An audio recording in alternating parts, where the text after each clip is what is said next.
Itu hilangkan aja gambar. Assalamualaikum warahmatullahi wabarakatuh. Kami dari kelompok 5 untuk mempresentasikan terkait positioning dan diferensiasi produk jasa.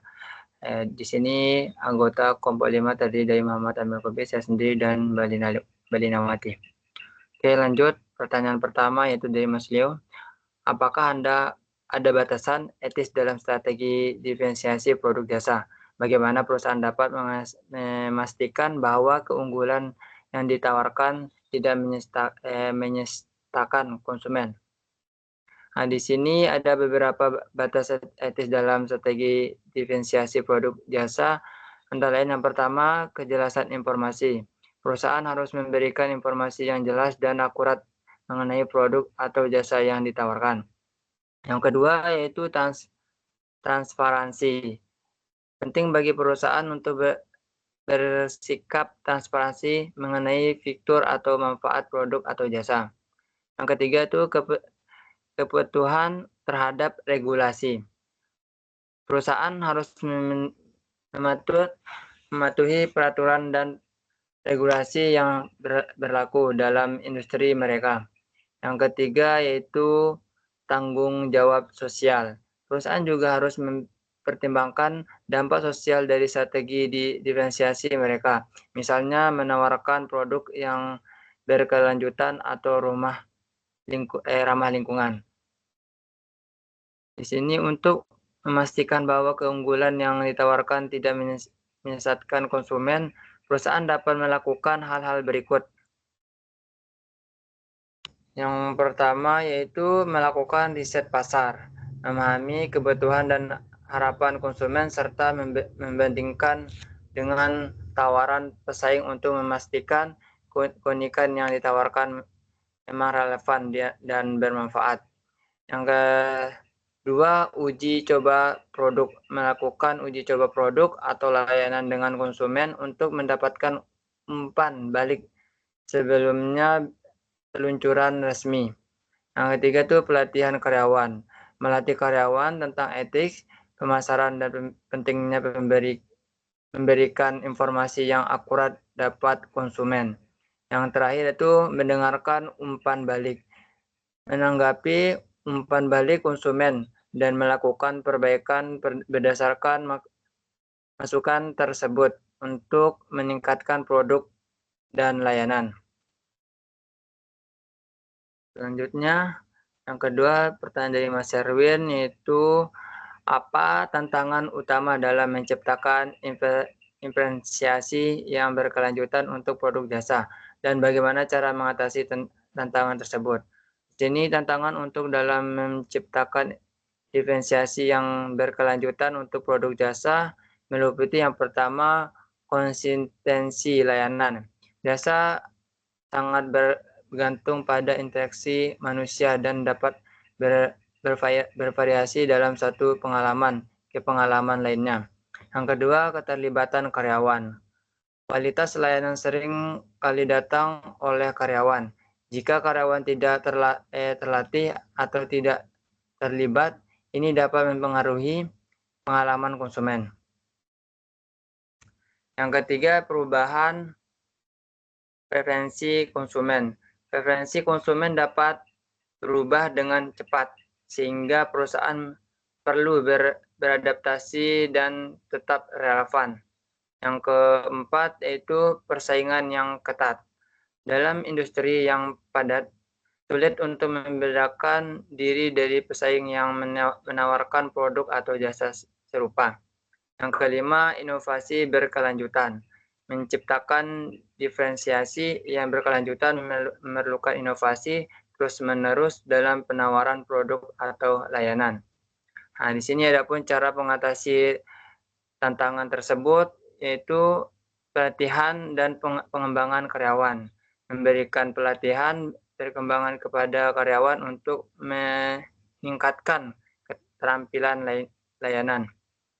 Selanjutnya, standarisasi proses, mengembangkan prosedur dan protokol yang jelas untuk memastikan konsistensi dalam penyampaian layanan.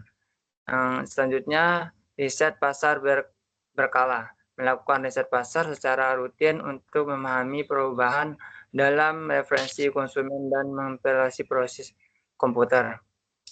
Yang terakhir itu membangun hubungan pelanggan, menciptakan ikatan yang kuat dengan pelanggan melalui program loyalitas. Oke, selanjutnya itu pertanyaan dari Mbak Alansi, yaitu bagaimana peran komunikasi pemasaran dalam mendukung positioning dan diferensiasi produk jasa. Di sini peran komunikasi pemasaran dalam mendukung positioning dan diferensiasi produk jasa sangat penting dan dapat dilihat melalui beberapa aspek. Yang pertama, membangun kesadaran merek. Komunikasi pemasaran membantu menciptakan kesadaran tentang merek dan layanan yang ditawarkan. Yang kedua, menjelaskan keunggulan. Komunikasi pemasaran memungkinkan perusahaan untuk menjelaskan secara rinci manfaat dan fitur unik dan produk atau jasa mereka. Yang ketiga, menciptakan persepsi positif. Melakukan pesan yang konsisten dan positif. Komunikasi pemasaran dapat membantu membentuk persepsi yang baik. Yang keempat, mengaktifkan emosi konsumen. Komunikasi yang efektif dapat membangun emosi dan menciptakan hubungan yang lebih mendalam.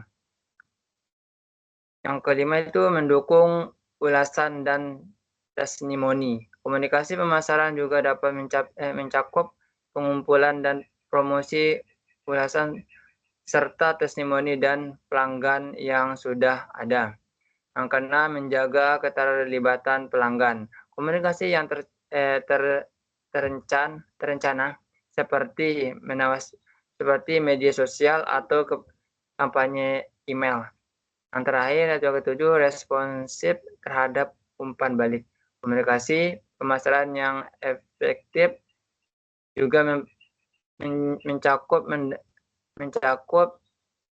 mendengarkan umpan balik dari pelanggan. Oke, selanjutnya pertanyaan dari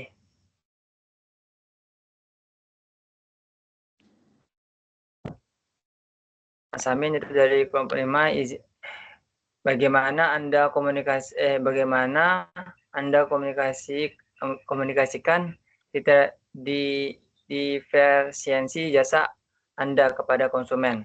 Di sini komunikasi diferensiasi jasa kepada konsumen dapat dilakukan melalui beberapa strategi dan saluran. Yang pertama, pesan yang jelas dan komunikasi. Yang kedua, iklan yang menarik. Yang ketiga, website yang inovatif. Yang keempat, media sosial. Yang kelima, ulasan dan testimoni pelanggan. Yang keenam, konten edukatif. Yang ketujuh, pengalaman pelanggan. Yang kedelapan, program loyalitas. Yang kesembilan, kampanye promosi khusus. Yang terakhir yaitu partisipasi dalam acara. Oke, mungkin bisa dilanjutkan sama Mbak Dina. Baik, terima kasih Mas Amin waktunya. Dan saya akan melanjutkan dari pertanyaan Pak Suro kelompok 1, yaitu pertanyaannya bagaimana cara mempertahankan positioning yang sudah dibangun dalam jangka panjang, yaitu mempertahankan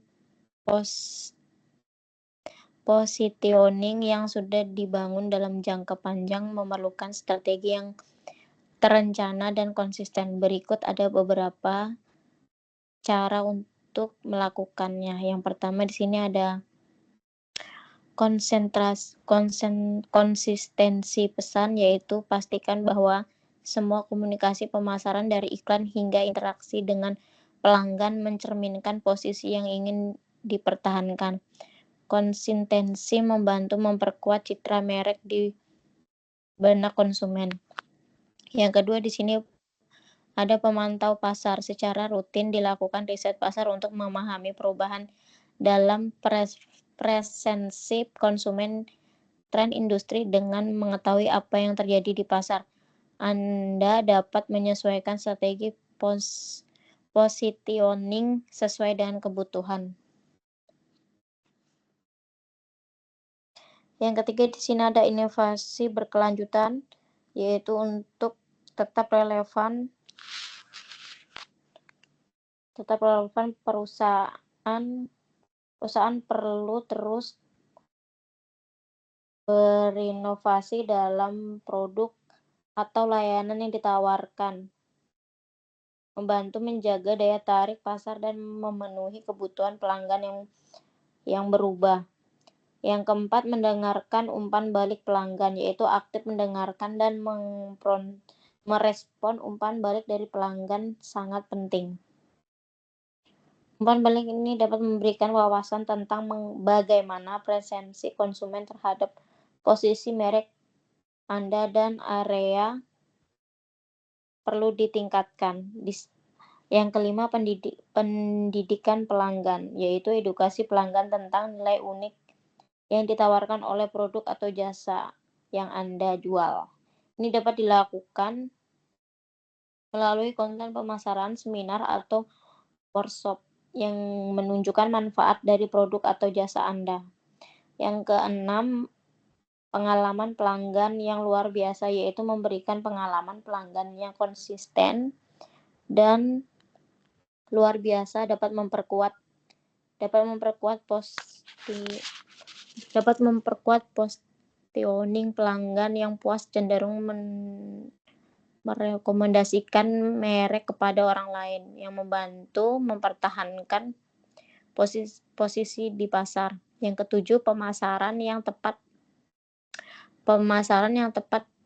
sasaran, yaitu gunakan strategi pemasaran yang tepat untuk menjangkau segmen pasar yang sesuai dengan positioning Anda. Memahami audiens target dan menyesuaikan pesan untuk mereka sangat penting. Yang kedelapan, keterlibatan karyawan, yaitu karyawan yang terlibat memahami nilai-nilai perusahaan dapat membantu mempertahankan positioning. Pelatihan dan komunikasi yang baik kepada karyawan dapat memastikan bahwa mereka mencerminkan citra perusahaan. Yang kesembilan, mengelola krisis. Siapkan strategis untuk mengatasi situasi krisis yang dapat merusak posisi Anda. Respons yang tepat dan transparan dapat membantu memulihkan kepercayaan konsumen. Yang ke-10 di sini ada evaluasi dan penyesuaian strategis, yaitu secara berkala evaluasi strategis positioning Anda untuk memastikan bahwa itu masih relevan dan aktif. Jika perlu, lakukan penyesuaian untuk menghadapi tantangan baru di pasar. Selanjutnya, yang keenam ada pertanyaan dari Mas Erwin, yaitu bagaimana mengidentifikasi dan respon perubahan dalam presensi pelanggan terkait jasa Anda. Mengidentifikasi dan merespon perubahan dalam presensi pelanggan terkait jasa dapat dilakukan melalui beberapa langkah strategi, yaitu riset pasar berkala, yaitu lakukan survei, wawancara, atau fokus group secara rutin untuk mendapatkan wawasan tentang kebutuhan dan keinginan pelanggan. Ini akan membantu Anda memahami perubahan presensi dan tren baru di pasar. Yang kedua di sini ada analisis data dan pelanggan. Gunakan analisis data untuk mengevaluasi pola pembelian, umpan balik, dan perilaku pelanggan. Data sistem manajemen pelanggan (CRM) dapat memberikan informasi berharga tentang bagaimana presensi pelanggan merubah seiring waktu.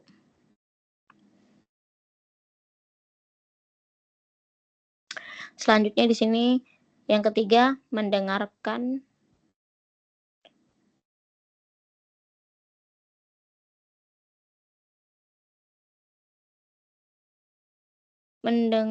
umpan balik pelanggan, yaitu aktif meminta dan mendengarkan umpan balik pelanggan melalui berbagai saluran seperti di media sosial, ulasan online, dan survei kepuasan pelanggan. Selanjutnya di sini ada pantau media sosial, yaitu pastikan percakapan di media sosial untuk terlihat apa yang berbicara dengan pelanggan tentang jasa Anda di pesaing. Selanjutnya di sini ada mengamati pesaing. Perhatikan bagaimana pesaing merespon perubahan dan presensi pelanggan dan strategis mereka terapkan. Di sini ada uji coba layanan baru ketika Anda memiliki ide tentang perubahan yang kemungkinan keinginan pelanggan melakukan uji coba layanan baru atau modifikasi layanan yang ada. Selanjutnya di sini ada keterlibatan pelanggan, yaitu bangun hubungan yang kuat dengan pelanggan melalui komunikasi yang terbuka dan transparan. Selanjutnya di sini ada pelatihan karyawan, yaitu pastikan karyawan dapat terlatih untuk mengenali dan merespon perubahan dalam presensi yang mereka sering kali adalah garis depan dalam interaksi dengan pelanggan, dapat memberikan wawasan berharga. Selanjutnya, adaptasi layanan, yaitu setelah mengidentifikasi perubahan presensi, segera sesuaikan layanan Anda untuk memenuhi kebutuhan pelanggan. Selanjutnya ada evaluasi dan penyesuaian secara berkala. Evaluasi bagaimana perubahan yang Anda terapkan mempengaruhi kepuasan pelanggan. Jika perlu, melakukan penyesuaian lebih lanjut untuk memastikan bahwa layanan Anda tetap relevan dan memenuhi harapan pelanggan. Selanjutnya di sini yang ketujuh ada pertanyaan dari Mas Roni. Pertanyaannya adalah aspek penting apa saja yang positioning produk jasa dan berikan contohnya. Berikut beberapa aspek penting dalam positioning produk jasa meliputi sebagai berikut. Yang pertama yaitu ada keunikan, yaitu keunikan menunjukkan fitur atau manfaat yang membedakan jasa dari pesaing. Contohnya sebuah salon kecantikan yang menawarkan layanan perawatan rambut organik yang tidak ditemukan di salon lain. Yang kedua adalah target pasar, yaitu menentukan segmen pelanggan yang ingin dijangkau dan menyusun penawaran sesuai dengan kebutuhan presensi mereka. Contohnya sebuah layanan pengantaran makanan yang berfokus pada pelanggan yang menjalani gaya hidup sehat, menawarkan pilihan makanan organik dan bebas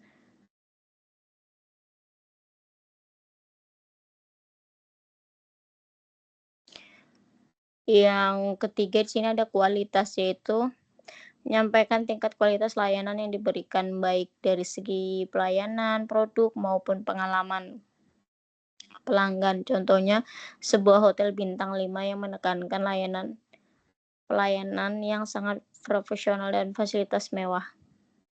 Selanjutnya di sini ada nilai, yaitu menyampaikan nilai atau manfaat yang diterima oleh pelanggan dari pengguna jasa dan baik dari segi harga maupun manfaat. Contohnya sebuah layanan kebersihan rumah yang menawarkan harga bersaing sambil menjamin penggunaan produk ramah. Yang kelima di sini ada emosi dan pengalaman, yaitu mengaitkan produk jasa dengan emosi atau pengalaman tertentu yang diinginkan pelanggan. Contohnya sebuah perusahaan perjalanan yang memasarkan liburan dengan tema pertualangan menonjolkan pengalaman seru dan kenangan dan tak terlupakan. Yang keenam di sini adalah penyampaian layanan, yaitu menggambarkan bagaimana layanan disampaikan termasuk proses, kecepatan, dan kenyamanan. Contohnya sebuah pelayanan kesehatan yang menawarkan konsultasi medis online untuk memberikan kemudahan akses bagi pasien.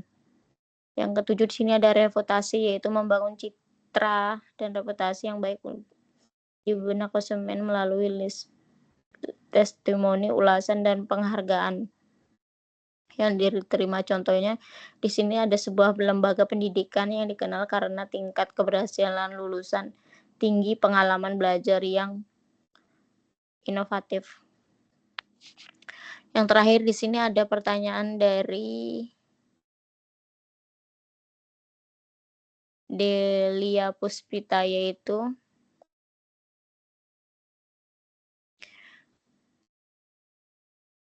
dapat mempengaruhi strategi voting dan diferensi perusahaan jasa.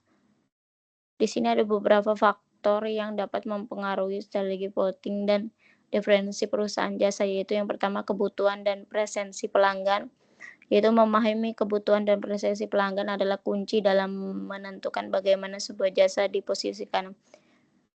Selanjutnya di sini ada pesaing di pasar, yaitu analisis pesaing sangat penting dalam menentukan positioning perusahaan. Perlu memahami apa yang ditawarkan oleh pesaing dan menemukan celah untuk membedakan layanan mereka. Yang ketiga di sini ada tren industri, yaitu perusahaan dalam tren industri seperti teknologi baru atau perubahan dalam regulasi dapat mengaruhi strategis. Selanjutnya di sini ada inovasi dan teknologi, yaitu penerapan teknologi baru dapat menyampaikan jasa dapat diberikan keunggulan kompetitif. Misalnya penggunaan aplikasi untuk memudahkan reservasi dan layanan pelanggan. Selanjutnya reputasi dan citra merek dan reputasi yang telah dibangun sebelumnya mendapatkan memenuhi positioning perusahaan dengan reputasi yang baik. Selanjutnya di sini ada faktor eksternal, yaitu kondisi ekonomi, sosial, dan politik juga dapat mempengaruhi strategis positioning. Misalnya, dalam sebuah situasi ekonomi yang sulit, konsumen kemungkinan lebih sensitif terhadap harga. Selanjutnya di sini ada pengalaman pelanggan, yaitu pengalaman pelanggan yang positif atau negatif dapat mempengaruhi positioning perusahaan.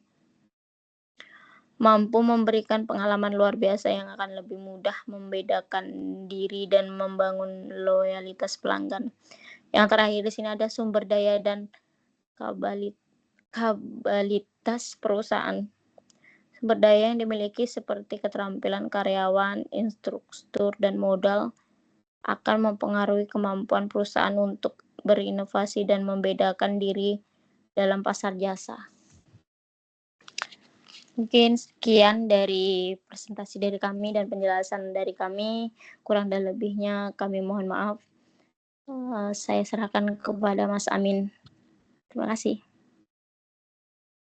Terima kasih Mbak Lina untuk presentasinya. Mungkin cuma ini yang kami sampaikan, Bu. Kurangnya lebih maaf. Assalamualaikum warahmatullahi wabarakatuh. Waalaikumsalam.